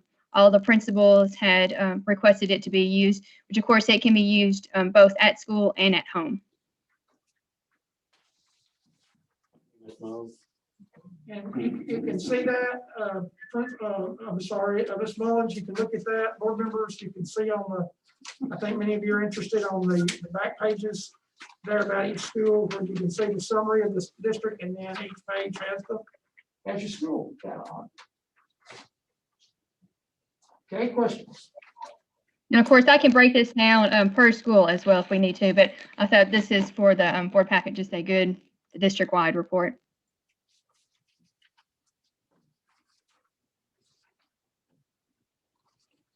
Thank you. Any questions, Ms. Mullins? Nope. Thank you, Ms. Mullins. Appreciate you doing that report for us each month. Okay, that's all I've got, Mr. Chairman. So I think, like I say, we covered about everything else that we need to cover tonight in regard to that. Okay, I want to thank all our teachers and principals that are still on and listening. I know this is hard. I appreciate you being patient. I appreciate the board trying to be patient. This is rough. We're trying to get through it. So far, we've done okay. We haven't dropped the ball completely yet. We're doing all right, and we're getting better. We're learning more as we go along. I hope it gets more easy and more fluid. I appreciate the communication. Thanks, everybody, and please try to be patient. We've still got a long ways to go, but we're getting there. Thank you. Can I say one thing? Sure. All right, so Freddie, myself, and I think Wade, you were in there too. We had a meeting not too long ago where we discussed kids and BEP funding and all this other stuff. And I want to go on the record and fully say I was completely wrong about moving kids from one school to another that would allow us to get the funding for the principal. Don't have no problem at all saying I was wrong about that. Actually, I don't think I was the only one that was wrong about that. I have an email from Ben Rogers who told me that was wrong. So not to throw him under the bus, but I mean, I went that far to investigate it. But there's been a lot of stuff going around on Facebook that just quite honestly is not true, or there's a resolution out there floating around that I think some of our commissioners got. I did not get a copy of it. I did see a copy of it. They were asking the County Commission to pass this resolution to compel the school board to do certain things. Just so you're aware, unless I am totally wrong, we have no authority whatsoever to compel the school board to do anything. The only thing that we have as a commission, the power that we have is funding, and that's driven by tax dollars and that type of thing. Once you get that funding, we have no authority to tell you how to spend it, what to spend it on. We have no authority to tell you what to build, what not to build, what to tear down, what to close. We can't tell you when to open schools for COVID. We can't do anything like that. And I get a lot of people that really want me to reach out to you and try to force you to do things, but I legally can't. So I want to make that clear. But I don't mind saying I was wrong about moving kids to schools and getting more funding for principals. But the scenario that's going around now, and I'm sure y'all are aware of it, is to rezone. And in order to get that funding, you would have to rezone about 450 to 460 kids, which would require you to move 150-ish kids out of Westside, out of Woodland, and out of Woodbury Grammar, and move them to the smaller schools in order to get that 1.5 extra funding for those principals. So there's been a lot of issues around busing. I was told that or I wasn't, well, yeah, I was told, and y'all may have heard this too, that rezoning those 450 kids will save you $767,000. I can't imagine that to be true. I will let y'all delve into that if you choose to. One thing I do need to say though, is I have had some concerns from people in my district that I told them that I would be more than happy to come and pass on. I've had a conversation with Jennifer, being the second district board member, me being the second district commissioner. I did reach out to her and talk to her. I have talked to Jaden about it. One of the concerns was busing. If there's a decision made to close a school, the concern is would you as a board stop picking up kids who were in very rural areas? Because apparently you have the authority. I don't really understand it, but apparently as a board, you have the authority to say, no, we're not going to go into that area because it's too dangerous or it's too rural and it causes too much time or whatever. It's a place we're already going now. It is a place you're already going now that I'm aware. I had not heard that you were going to stop any kind of busing, but I did have that concern presented to me. The second issue concerning buses was the amount of time a child would be on the bus. I have not read the statute or the law, so I can't say, I'm paraphrasing when I say this, but basically the law is supposed to say that a child can only be on the bus 1.5 hours per day. So there was concern about that. The citizen did say if that was the case on either one of them, they would be willing to participate in a lawsuit to prevent it. I just want you to know that on that behalf. There was concern about closing both schools that are in the north, being Short Mountain and Auburntown. I will say this about the person that I talked to, they did not in any way advocate for one or the other in the sense that they had one particular school they felt was more inclined to stay open than another, but they were more concerned that it just be a school in the north, such as Short Mountain or Auburntown. Again, y'all's decision. I can only tell you that from my position, I think that's maybe something you should consider. I don't know the logistics of it all. I would really have to sit down. I think it's a wise choice. You do have some schools that are younger than others. I'm not advocating for closing any school. I've said all along, I'll say it publicly right here to you as a Board of Education, if y'all come to me as a commission and the commission at the end of this fiscal year and you say you want to keep all 6 grammar schools and a high school open, then I will support that, and it will be my job to find the funding to allow you to do that. If you choose to close a school or 8 or multiple schools, that's your decision, and I just have to figure out the funding for that. That's all I can do to publicly support you. And having said that, I tried to give you a raise last year. It would have been much, but I mean, but it just is, it's very hard, you know. You're gonna advocate for 50+ cents on the tax? Well, you know, Jaden, you and Freddie both came to the meeting last year and in order to keep 7 schools. And this has been my entire thing with every single person I talk to, is it's been my position that the school board cannot continue to maintain 6 schools and and a high school on the current budget you have. I 100% agree. I mean, it's mathematically impossible. And I know this because you and myself and Freddie and Courtney and others have sat down, looked at the budget last year, and I recognize that to be an issue. Now, what does that mean? Does that mean y'all close the school? That's y'all's decision. Does that mean you keep 6 schools open and you come back to the commission and say, I need more money? If that's what you do, then that's what we got to figure out. But in order to keep 6 schools and a high school open, you're looking at anywhere from 50 cents to $1 and a dime. I think actually last year it was $1 and a dime. Am I correct? So we're in that. Or neighborhood, yeah, $1.14. yeah.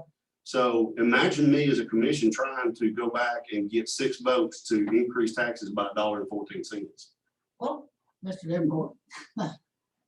Which I'll do if that's what the citizens want me to do. We were supposed to have a budget workshop after this, but that's fine. It's got started. I'm gonna give everybody a break here in just a second. Okay, I'm gonna leave once this is But over. Sorry, I didn't mean to. you're fine. I spent 3 years trying to figure out how to do this justly and fairly.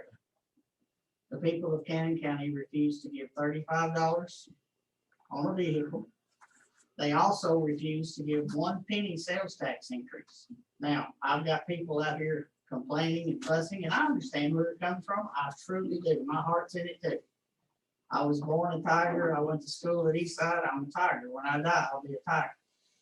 But there's no funding available. They voted down a penny. So that tells me the people of Cannon County won't give 1 penny to the school system. Well, we've been half of a penny, because Well, you only get half of it. That's true. It was just one, yeah. It's out of, they don't want their schools to close, and I understand that. I really do. I understand that 110%. Where am I gonna get the funding, and how's the commission gonna work with? You guys can implement land tax increase without any, I mean, you can do that. I am not advocating for that, and you know I have never advocated for that. I worked out a way to do it, to be fair to every school and to fix it so that the BDP would almost fund us. And it would have worked. Mr. Applebaum had looked at it and it would, you know, it would have worked. That got shot down. My hands are tied. Well, and I sympathize with you all, and I've said this many times, I'd much rather be a commissioner than I have a member of the Board of Education, because the decisions you're making are at times extremely passionate and extremely emotional, and people get extremely mad at times and things like that. I mean, my one time a year of possibly raising taxes, if that comes up, you know, people get mad, but they're not, you know, to the extent y'all get. And for that, I applaud you for stepping up as individuals and saying you were willing to take on the role, because my goodness, my role is difficult in its own way. Y'all's, I believe, in many ways is more difficult. I can't answer the question about the wheel tax and the sales tax. My job as a commissioner, and I felt very strongly about this, was to give the people, we could have passed a wheel tax, and we still could. As a commission, we legally have the right to pass a wheel tax and increase it. But once you do that, the citizens have 30 days to appeal it and to put it on the ballot. And if they put it on the ballot, then that means you're holding a special called election. That special called election costs $20,000 or more.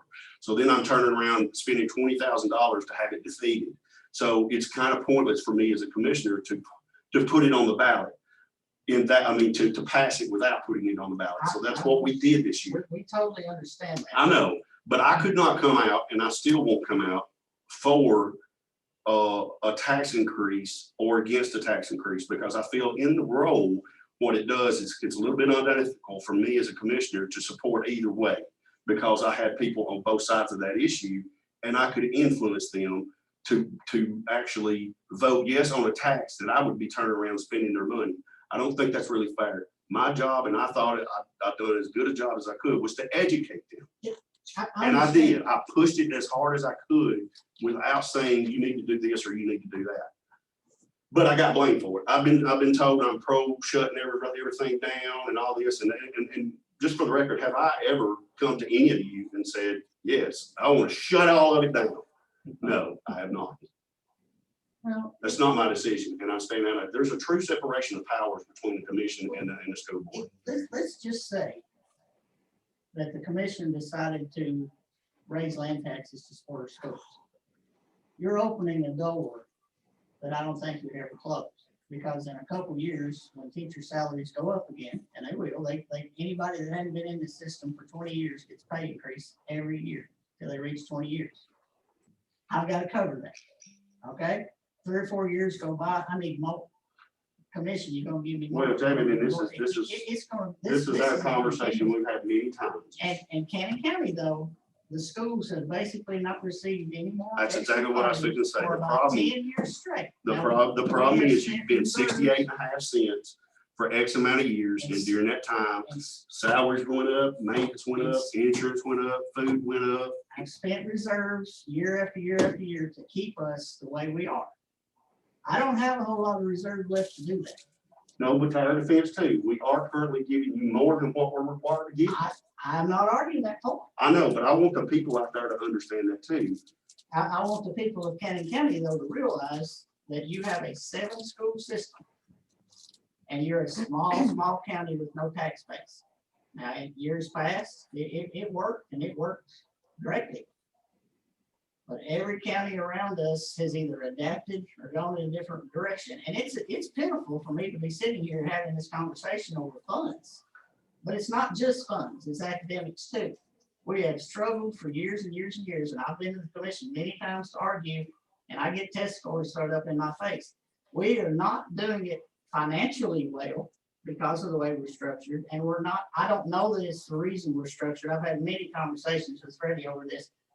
But we've been a one I think I can go back at least 12 years I have. And that's doing our children an injustice. Now, when we take these offices, we're sworn to say, you guys have got to do the best you can for the kids. And that's what I truly want to do. I think that's what everybody wants to do. What we are currently doing right now, and I am not laying blame on directors, I'm not laying blame on staff, I'm not laying blame on principals. But we're a one, and it's kind of hard to go to the commission and ask, because I've had it thrown up in my face continuously. You guys don't want to give us money because of the situation that we have. That you pull up the test scores every time I go over, you pull up the test scores and stuff. And That's not me. I know that, but it's a lot of you. And I kind of understand that. I mean, you don't want to throw money at something that's truly not working, but the people of Cannon County truly do love their school system. And I like the school system, listen, but we've got to change some stuff up for the betterment of our kids. Now, I don't know if that's restructuring, if that's rezoning, if that's doing what, but the main thing I've been after this the whole time I've been here, is the test score. It's not the buildings. It's not the schools. I want these kids to get a really good education. And I have failed miserably trying to do that. I've tried and tried and tried, and I've had some really great ideas. I've had some really, good people come back at me. But to this point, I haven't figured out a way to make it work. Well, Jennifer and I both represent two schools in the second district, Short Mountain and Auburndale, both who have, have been talked about for several years about various different things. And for me, well, I represent one of those. I know. And listen, I just want you to know, as a commissioner, my job is to support the schools, the teachers, the Board of Education, but more importantly, the kids of our community, because sooner or later, some of these kids are going to be sitting in this room making the decisions about the schools, and they're going to be sitting in my chair making the decisions about the county. So all I want y'all to know is this: I will do everything within my power to support whatever it is that y'all decide to do and the people in my district want me to do. And if they want me to try to keep 7 schools open, then you know what? I'll try to find the money for 7 schools. And if y'all come back and say you only got 5 to support, then I'll find the money to support 5. That's all I can legally do. But I'll tell you who I blame. I blame the commission and past boards for not working together, because too many times the school board would come and say, I need more money, and never explain why. And too many times the commission would just flat say no and never say why they would say no. And there was this animosity between the two. What I would love to see is us working together to do whatever it is we can do to make the sense. I feel like that's not on me and you. Well, I don't necessarily, I'm not blaming anybody in this room or Freddie or anybody. I'm talking about 16 years of sitting there watching commission meetings prior to running in 2018. So I've said what I gotta say. So I admit freely on tape that I was wrong. So well, you're not the only one. I think so thank you. Well, let me interject as a parent and a citizen of this county. Can you hang on just a second, Mr. Trammell? We'll be right back. Yep. I want everybody to break, and you think about what you want to say, and we'll be back here in just a few minutes. Everybody needs to get up, move around just a little bit. Okay, I'm looking at a All right, commercial. I'll be waiting right here. I've already thought about it. I've got a commercial for you right now. This is called the 10 o'clock Scholar. I just bought, I bought 2 copies of this, $50. And here's your commercial Ryan, can I ask you a for question? R.L. Murray, who's Becky Murray, did this book. So Right. it's a history of Cannon County schools in color. Ryan, She's done a great job with this. So there you go. There's your commercial about how many schools we've had. That's really good.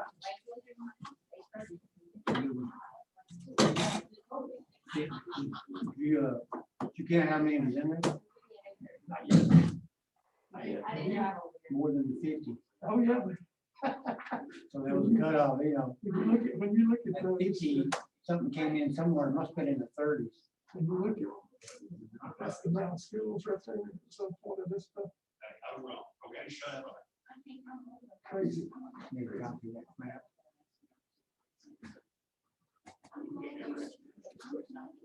We will return here momentarily, folks. So if you need to leave us, supervisors, I think we're good.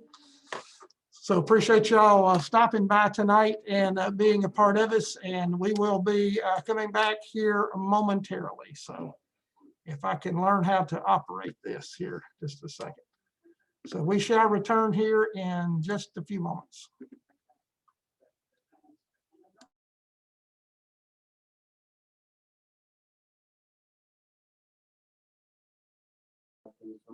Okay, we've resumed recording and we are now full blast again. Mr. Chairman, how you go, sir? You are moving.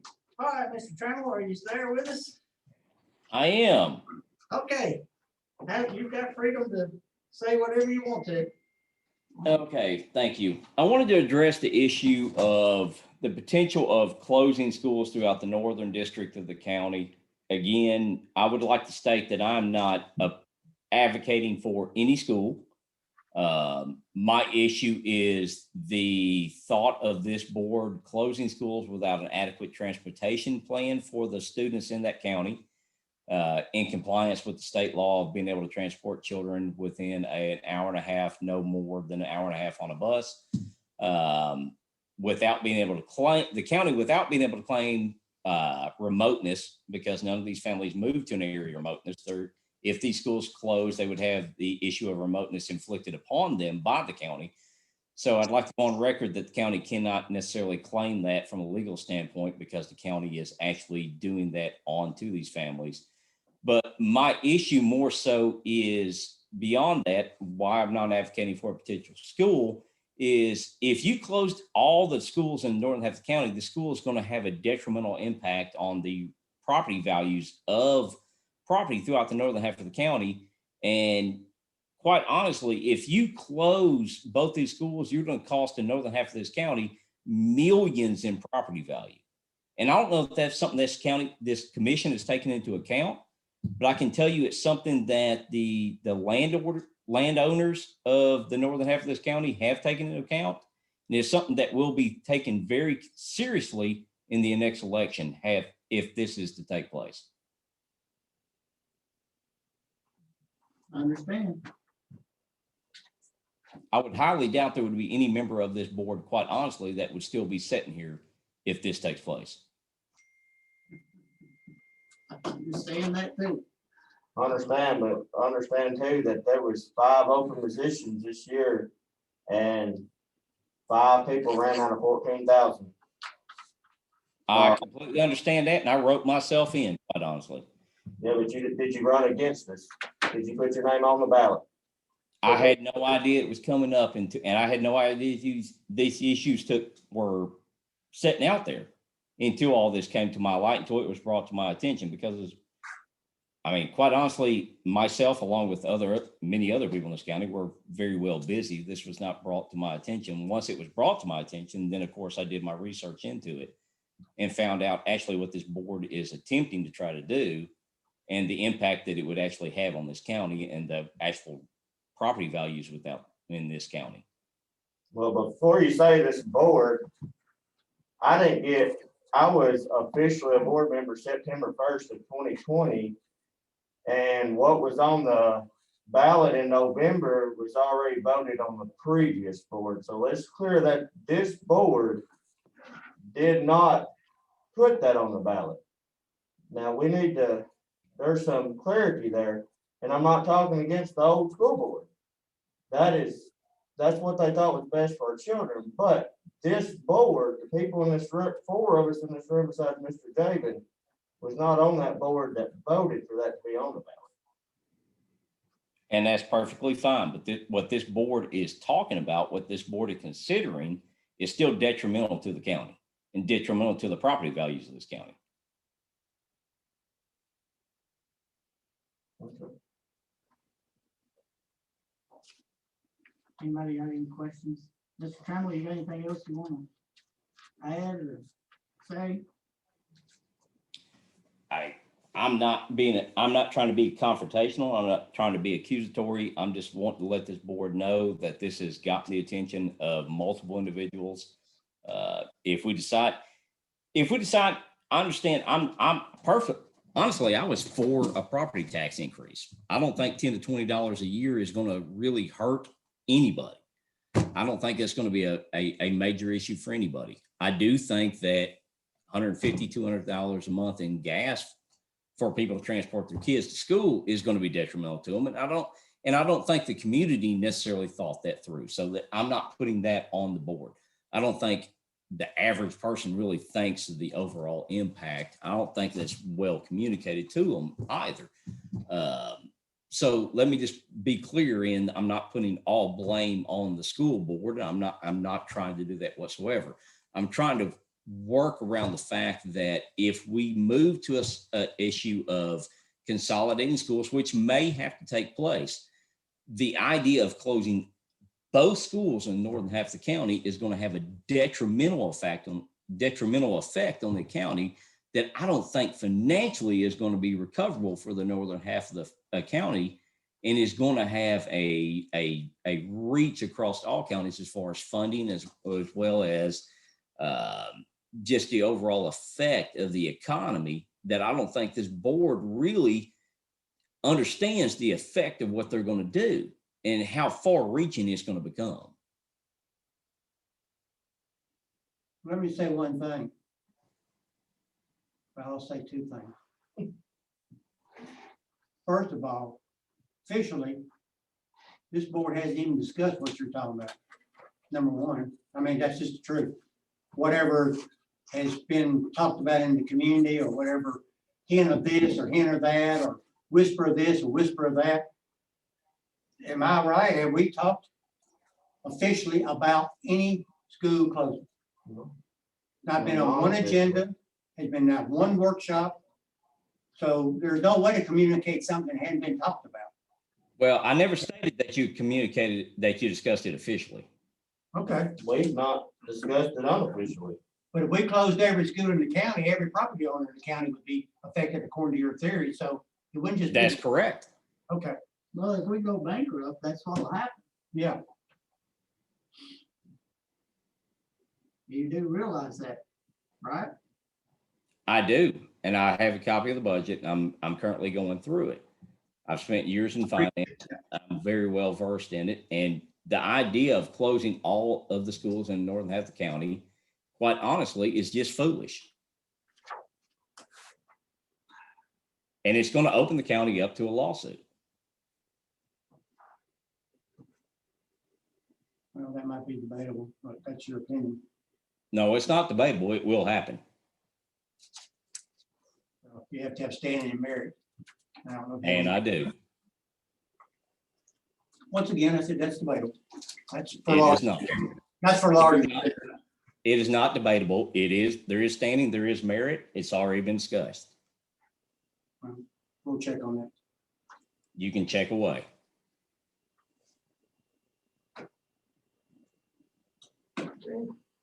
Anybody got anything else for Mr. Trammell? Hey, Ryan, give me a call if you would at, let me give you, if you got something to write with, I'll give you my phone number if you can give me a call. I do. 629-201-4801, extension 10101. And just if I'm not there or I'm somewhere at school or something, just leave a message and I'll get right back with you. I will give you a call, sir. I'll just sit down and talk with you. Thank you. Mr. Trammell, Thank you. before you go, you've got my email, right? This is Wade McMacken. It sits on the school site. Yes, sir. I do. Could you send me your information on how and why and where you got your information? The values would come down. Yes, sir. Not a problem, sir. And I'd also like to know if values would go up if we had a level 5 school in our system too. But that's just a question. Thank you. Yes, sir. Anybody else?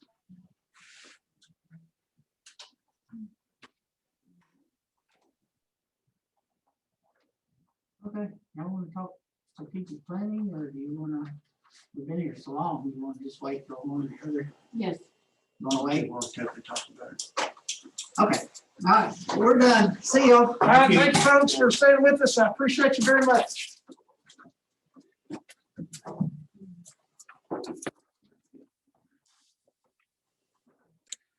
Turned off. Just a second. Just a second.